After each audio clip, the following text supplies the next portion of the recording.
ఓం శ్రీ మహాగణాధిపతయే నమః. ఉమామహేశ్వరాభ్యాం నమః. కార్తీక పురాణము 16వ అధ్యాయము. దీపస్తంభ విశిష్టత. జనక మహారాజా, ఈ కార్తీక మాసములో చేసే ఏ చిన్న పుణ్యకార్యమైనా అనంతమైన ఫలితాలను ఇస్తుంది.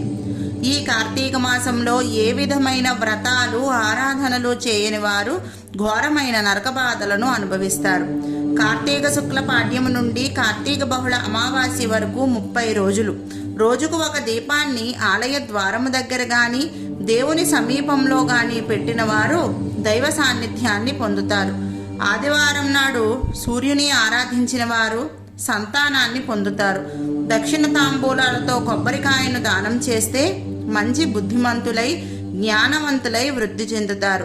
దీపస్తంభాన్ని చూసిన వారి పాపాలన్నీ కూడా సూర్యుని వలె చీకట్లు తొలగిపోయినట్లుగా తొలగిపోతాయి. కార్తీక మాసంలో ఆలయానికి ఎదురుగా రాతితో గాని చెక్కతో గాని స్తంభాన్ని పాతి దాని మీద సాలిధాన్యం నువ్వులు గల ప్రమిదలో నేతిని పోసి దీపాలను పెట్టడమే దీపస్తంభ ప్రతిష్ఠ. దీని వలన దీపస్తంభముగా ఉన్న ఒక మానుకు మానవునిగా పునర్జన్మ లభించిన ఒక కథ ఒకటి చెబుతాను విను అన్నారు విశిష్టుడు. ఆ వశిష్ఠ మహర్షి జనక మహారాజుతో ఈ విధంగా చెప్తున్నారట. మాతంగ మహర్షి ఆశ్రమంలో ఒక విష్ణాలయము ఉంది. ఆ ఆలయానికి ఒక కార్తీక మాసంలో మునులందరూ వచ్చి షోడశోపచార పూజలతో స్వామిని సేవిస్తూ కార్తీక మాస వ్రతాన్ని ఆచరిస్తున్నారు.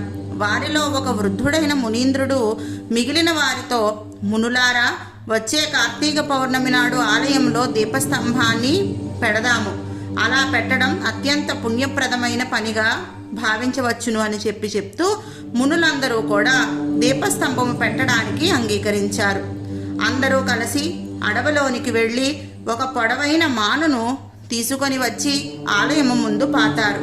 సాలిధాన్యము నువ్వులతో కూడిన నేతి ప్రమిదతో దీపాన్ని వెలిగించి స్తంభం పైన పెట్టి భక్తితో ప్రదక్షిణ నమస్కారాలు చేశారు.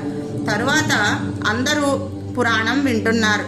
ఇంతలో దీపస్తంభము పెళపెళామంటూ విరిగిపోవటము చూచి ఏమిటిదంతా అనుకున్నారు మునీశ్వరులు. వారంతా అట్లా చూస్తుండగానే ఆ స్తంభము నుండి ఒక మానవుడు బయటకు వచ్చి వారికి నమస్కరించి నిలబడ్డాడు. మునులందరూ కూడా ఆశ్చర్యపోయారు. పుణ్యపురుషులారా, నేను ఒక బ్రాహ్మణుడను. నా పేరు ధనలోభుడు. సిరి సంపదలకు లోటు లేని అంత సంపద ఉన్న వాడిని నేను. కులవృత్తిని చేయలేదు, కులాచారాలను పాటించలేదు, దాన ధర్మాలను నేను ఎప్పుడూ కూడా చేయలేదు, దైవ కార్యం ఊసికే నేను వెళ్ళలేదు. ఇలా నిరంకుశంగా బ్రతుకు గడిపేవాడిని. ఎవరైనా నన్ను ఆశ్రయించాలని నా దగ్గరకు వస్తే వాళ్ళని నిష్ఠూరంగా మాట్లాడుతూ అవమానించేవాడిని. అంతేగాక హేళన చేస్తూ ఒట్టి చేతులతో తిప్పి పంపేవాడిని. పిల్లలు, స్త్రీలు, ముసలివారు అనే భేదాన్ని కూడా పాటించేవాడిని కాదు. అందరినీ హీనంగా నిర్దయగా చూసేవాడిని. అందుకనే నేను అనేక జన్మలు ఎత్తి నానా నరకయాతనలను అనుభవించి చివరకు అడవిలో చెట్టునై పుట్టాను. ఎండకి ఎండుతూ, వానకి తడుస్తూ, గాలికి ఊగుతూ బ్రతుకుతూ ఉన్నాను. మీరంతా అడవికి వచ్చి నన్ను నరికి తీసుకొని ఈ పొడవైన మ్రానుగా చెక్కి ఆలయం ముందు నిలబెట్టారు. నా మీద నేతి దీపాన్ని కూడా వెలిగించి పెట్టారు. మీరు చేసిన ఈ పని వలన నాకు చెట్టు జన్మ తొలగిపోయింది, మానవ జన్మ లభించింది. గడిచిన జన్మలలో యొక్క జ్ఞాపకాలు కూడా నాకు గుర్తుకు వచ్చాయి అని చెప్పాడు ఆ యొక్క మనిషి.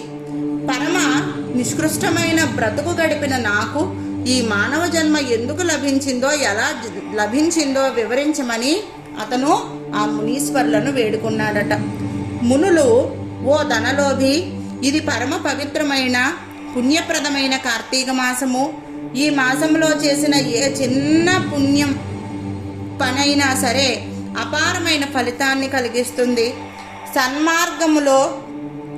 సన్మార్గులకు, దేవతారాధన చేసే వాళ్లకు కలిగే పుణ్యం ఇంత అంత అని చెప్పనవసరం లేదు.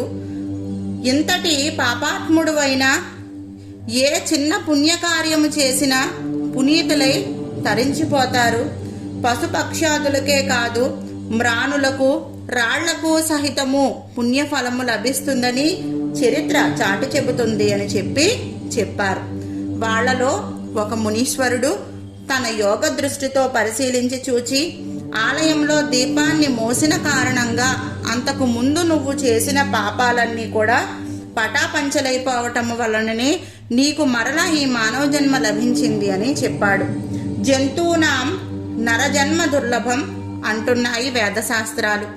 ఏనాటి పుణ్యము వల్లనో లభించిన ఈ మానవ జన్మను వృధాగా కాలక్షేపంగానో చెయ్యకుండా నీతి నియమాలను, ఆచార వ్యవహారాలను, కట్టుబాట్లను, మానవత్వాన్ని మరచిపోయి ప్రవర్తిస్తే ఏ రకమైన సార్థకత కూడా ఉండదు అని చెప్తూ ఈ మానవ జన్మలో మనం అనేక పుణ్యాలు చేసుకొని ఆ భగవత్ సాన్నిధ్యానికి చేరుకునే ఏర్పాట్లు చేసుకోవాలి, మన వంతుగా మనం ప్రయత్నం చేసుకోవాలని ఆ యొక్క మునీశ్వరులు ఈ ధనలోభికి తెలియచేశారట.